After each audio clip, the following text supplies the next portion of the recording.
जय श्री राम आप सभी को। भगवान श्री राम जी ने बताया मृत्यु के बाद घर में माता पिता की तस्वीर लगानी चाहिए या नहीं। सुनिए यह कथा और हो जाइए भव सागर से पार। भगवान श्री राम जी कहते हैं कि माता पिता हमारे प्रथम देवता होते हैं। उनका प्रेम, त्याग और आशीर्वाद हमारे जीवन की सबसे बड़ी संपत्ति है।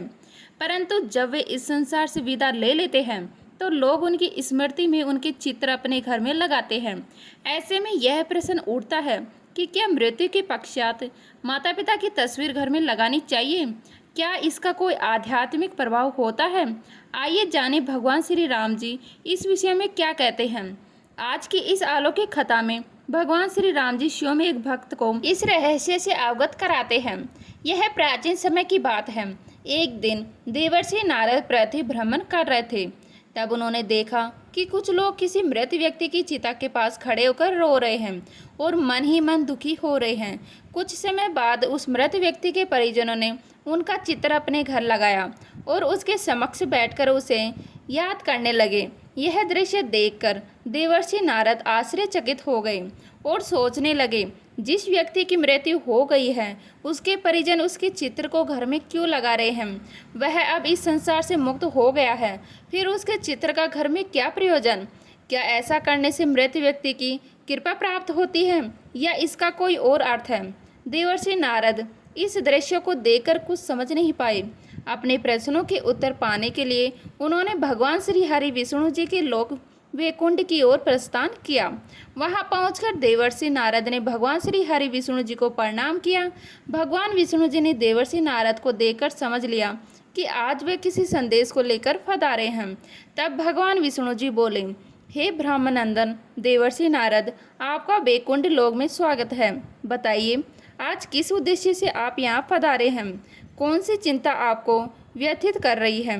निश्चय ही आज आप किसी शंका के समाधान हेतु यहाँ आए हैं। भगवान विष्णु जी की वाणी सुनकर देवर्षि नारद ने कहा, हे प्रभु, आज मैं आपसे यह जानने आया हूँ कि पृथ्वी पर जब किसी व्यक्ति की मृत्यु हो जाती है तो उसके परिजन उसका चित्र अपने घर क्यों लगाते हैं? क्या ऐसा करना उचित है? ऐसा करने से परिजनों को क्या लाभ होता है? क्या मृत व्यक्ति का आशीर्वाद उन पर बना रहता है? देवर्षि नारद की बात सुनकर भगवान श्री हरि विष्णु जी बोले, हे देवर्षि नारद, आज आपने एक अत्यंत महत्वपूर्ण प्रश्न पूछा है। आपके इस प्रश्न के उत्तर में समस्त मानव जाति का कल्याण छिपा हुआ है।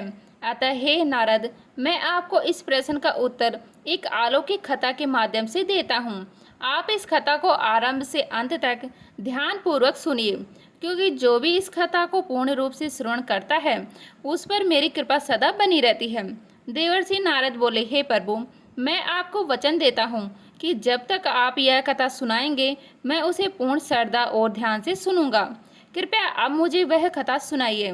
तब भगवान श्री हरि विष्णु जी कथा आरंभ करते हुए बोले, हे ब्रह्मनंदन देवर्षि नारद, यह कथा समस्त संसार का कल्याण करने वाली है। यह बहुत प्राचीन काल की बात है, जब भारत में रामदास नामक एक युवक रहता था। रामदास भगवान श्री कृष्ण का परम भक्त था। वह सदा सच्चे धर्म का पालन करता और अपने माता पिता की सेवा करता था। समय धीरे धीरे बीतता गया और वह अपने माता पिता के साथ एक सुखमय जीवन व्यतीत कर रहा था। रामदास की पत्नी का नाम साधना था। साधना भी एक चरित्रवान, धर्मनिष्ठ और पतिव्रता स्त्री थी। रामदास अत्यंत परिश्रम था। वह दिन भर श्रद्धा से परिश्रम करता और जो कुछ कमाता उससे अपने परिवार का पालन पोषण करता था। उसे अपने माता पिता से अत्यंत प्रेम था। फिर एक दिन अचानक उसके माता पिता का निधन हो गया। रामदास अत्यंत दुखी हो गया। माता पिता के अंतिम संस्कार के पश्चात उसने उनके बड़े चित्र घर के पूजा स्थल में स्थापित कर दिए और प्रतिदिन उनकी पूजा करने लगा। अब उसका जीवन माता पिता की पूजा करते हुए बीतने लगा। कुछ सप्ताह बाद उसके जीवन में अजीब घटनाएं घटने लगी। मानसिक अशांति बढ़ने लगी, घर में कलह होने लगी और वह सपनों में विचित्र दृश्य देखने लगा। अब उसका अपनी पत्नी साधना से प्रतिदिन झगड़ा होने लगा। रामदास का मन पूरी तरह से अशांत हो गया। एक दिन वह गंगा के तट पर बैठकर रोने लगा। वहाँ गंगा किनारे श्री कृष्ण का एक मंदिर था। वह श्रद्धा के साथ उस मंदिर में गया और भगवान श्री कृष्ण के सामने बैठकर प्रार्थना करने लगा। वह कहने लगा, हे श्री कृष्ण, हे मुरलीधर, मुझे मार्ग दिखाइए। मैं अपने माता पिता की पूजा करके उन्हें श्रद्धांजलि अर्पित कर रहा हूँ, फिर भी मेरे जीवन में इतनी अशांति क्यों है। वह सच्चे हृदय से भगवान श्री कृष्ण से प्रार्थना कर रहा था। तभी वहाँ एक दिव्य प्रकाश प्रकट हुआ। चारों ओर दिव्य सुगंध फैल गई और भगवान श्री कृष्ण जी प्रकट हुए। उनकी आंखों में करुणा थी और स्वर अत्यंत शांत था। श्री कृष्ण जी को सामने देखकर रामदास स्तंभ रह गया। उसे विश्वास नहीं हुआ कि स्वयं भगवान श्री कृष्ण जी उसे दर्शन दे रहे हैं। फिर कुछ साहस जुटाकर वह बोला, हे प्रभु, आज आपका दर्शन पाकर मेरा जीवन सफल हो गया। अब मेरे मन में कोई भी संशय नहीं रहा, किंतु मैं यह जानना चाहता हूँ कि मेरे जीवन में यह क्लेश क्यों आया, जबकि मैं तो अपने माता पिता की पूजा करता हूँ। भगवान श्री कृष्ण जी बोले, हे पुत्र रामदास, निसंदेह तुम्हारी भक्ति और प्रेम महान है। तुम्हारे हृदय में अपने माता पिता के लिए जो भाव है वे पूजनीय है, किंतु जो तुमने अज्ञानवश किया है वह न केवल आत्मा को बांधता है बल्कि तुम्हारे जीवन में भी पीड़ा लाता है। जब कोई अपने प्रियजनों को खोता है, विशेषकर माता पिता को, तो उन्हें याद करना और सम्मान देना उचित है, किंतु कुछ नियम और मर्यादाएं हैं जिन्हें हर मनुष्य को जानना आवश्यक है। हे पुत्र, जब कोई आत्मा इस शरीर को छोड़ती है तब उसका उद्देश्य होता है अगले जन्म की ओर बढ़ना और उस यात्रा को पूर्ण करना जो ब्रह्मांड ने उसके लिए निर्धारित किया है। लेकिन जब हम उस आत्मा के चित्र को पूजा स्थल में रखकर प्रतिदिन दीप जलाते हैं, फूल अर्पित करते हैं, तो यह प्रेम एक बंधन बन जाता है। जो आत्मा आगे बढ़ना चाहती है वह हमारे प्रेम के कारण उसी भावना में अटक जाती है। भक्ति दिखाओ पर उन्हें प्रेम से मुक्त करो।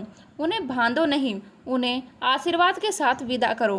प्रार्थना करो लेकिन पकड़ो नहीं, क्योंकि सच्चा प्रेम वही है जो आत्मा की मुक्ति चाहता है, न कि उसे अपने मोह में फंसाए। भगवान श्री कृष्ण जी शांत स्वर में कहा, हे पुत्र, यह जानना हर गृहस्थ के लिए आवश्यक है कि जिस स्थान पर भगवान की ऊर्जा होती है वहाँ मंत्रों की ध्वनि गूंजती है। जहाँ दीपक की ज्योति आत्मा को परमात्मा से जोड़ती है वहाँ मृत व्यक्तियों के चित्र नहीं लगाए जाते, क्योंकि वह स्थान आत्मा की मुक्ति का केंद्र होता है, न कि बंधन का। जब हम पूजा स्थल में पितरों के चित्र लगाते हैं तो अनजाने में हम दो अलग अलग शक्तियों की एक स्थान पर जोड़ देते हैं। इससे न केवल आत्मा उलझती है बल्कि गृहस्थ जीवन की शांति भी भंग होती है। भगवान का स्थान आत्मा की मुक्ति का केंद्र होता है और पितरों का स्थान स्मृति और श्रद्धा का। अतः इन दोनों को अलग अलग रखना चाहिए। भगवान श्री कृष्ण कहते हैं, यदि तुम अपने माता पिता का चित्र घर में रखना चाहते हो तो ध्यान रहे कि वह पूजा स्थल में न हो। वह स्थान केवल स्मृति हो, जहाँ दीपक या अगरबत्ती न जलाई जाए। वह श्रद्धांजलि हो, पूजा नहीं। पूजा वहाँ होती है जहाँ हम भगवान का आह्वान करते हैं और याद करते हैं, जहाँ हम किसी को प्रेम पूर्वक याद करते हैं। हे पुत्र, प्रेम और पूजा के अंतर को समझो। जो आत्मा जा चुकी है उसे सम्मान दो, किंतु ईश्वर की पूजा और आत्मा की स्मृति का मार्ग एक जैसा न बनाओ। जो संताप तुम्हारे मन में है वह स्वाभाविक है। माता पिता के निधन के बाद हर संतान उनके लिए कुछ करना चाहती है। पितरों की शांति के लिए श्राद्ध और तर्पण सर्वोत्तम उपाय है। इन वैदिक कर्मों के माध्यम से तुम न केवल उन्हें सम्मान देते हो बल्कि उन्हें अगली यात्रा के लिए आध्यात्मिक शक्ति भी प्रदान करते हो। यही सच्ची सेवा है। जो चला गया उसे मोह में मत बांधो, प्रेम से मुक्त करो। एक पुत्र का धर्म है पवित्रता। यह संसार माया है। आत्मा आती है, अनुभव करती है और फिर चली जाती है, पर जब तुम मोह में डूब जाते हो तब तुम न केवल अपने हृदय को बांधते हो बल्कि उस आत्मा की गति को भी रोक देते हो। मोह आत्मा को रोकता है, प्रेम उसे मुक्त करता है। जो भी पुण्य कार्य तुम उनके नाम पर करोगे, जैसे गरीबों की सेवा, भूखों को भोजन कराना, वृक्षारोपण करना, यही कर्म तुम्हारे जीवन में तुम्हारे माता पिता के आशीर्वाद के रूप में लौटेंगे। प्रेम को कर्म में बदलो, यही सच्ची श्रद्धांजलि होगी। भगवान श्री कृष्ण ने आशीर्वाद देते हुए कहा, हे पुत्र, तुम्हारे माता पिता ने तुम्हें बहुत प्रेम किया है। उन्होंने अपना संपूर्ण जीवन तुम्हारे लिए अर्पित किया है। अब समय आ गया है कि तुम्हारा प्रेम उन्हें बांधने का साधन नहीं बल्कि उन्हें मुक्त करने का माध्यम बने। यदि तुम अपने घर में सुख और शांति चाहते हो तो पहले उन आत्माओं को शांति दो जो अब इस लोक की नहीं रही। आस्था आवश्यक है, पर संयम के साथ। ज्ञान से अपने जीवन को सजग बनाओ, तभी तुम्हारा प्रेम सच्चा कहलाएगा। इसके पश्चात देवर्षि नारद ने भगवान से पूछा, हे प्रभु, अब मैं जान गया कि मृत व्यक्तियों की तस्वीर रखने का रहस्य क्या है, परंतु मैं यह भी जानना चाहता हूँ कि क्या मनुष्य की मृत्यु के पश्चात उसका पुनर्जन्म होता है? क्या मृत व्यक्ति की आत्मा फिर मनुष्य के रूप में जन्म लेती है या किसी अन्य योनि में जाती है? तब भगवान श्री हरि विष्णु जी बोले, हे देवर्षि नारद, जब आत्मा मृत्यु के पास नए शरीर में प्रवेश करती है तब उसे पुनर्जन्म कहा जाता है। यह पुनर्जन्म कब और कैसे होगा, यह कई बातों पर निर्भर करता है। पुनर्जन्म के 3 मुख्य कारण होते हैं। नंबर 1, संचित कर्म, पिछले सभी जन्मों के कर्मों का भंडार। नंबर 2, प्रारंभ कर्म, वर्तमान जन्म में जो सुख दुख मिलते हैं वे पूर्व जन्म के कर्मों से निर्धारित होते हैं। नंबर 3, क्रियामाण कर्म, इस जन्म में जो कर्म किए जाते हैं वे भविष्य के जन्मों को प्रभावित करते हैं। जब मनुष्य मरता है तो उसकी आत्मा तुरंत पुनर्जन्म नहीं लेती। यह आत्मा 3 चरणों में गुजरती है। नंबर 1, प्रेत योनि, जहां आत्मा कुछ समय तक शरीर के अभाव को नहीं समझ पाती।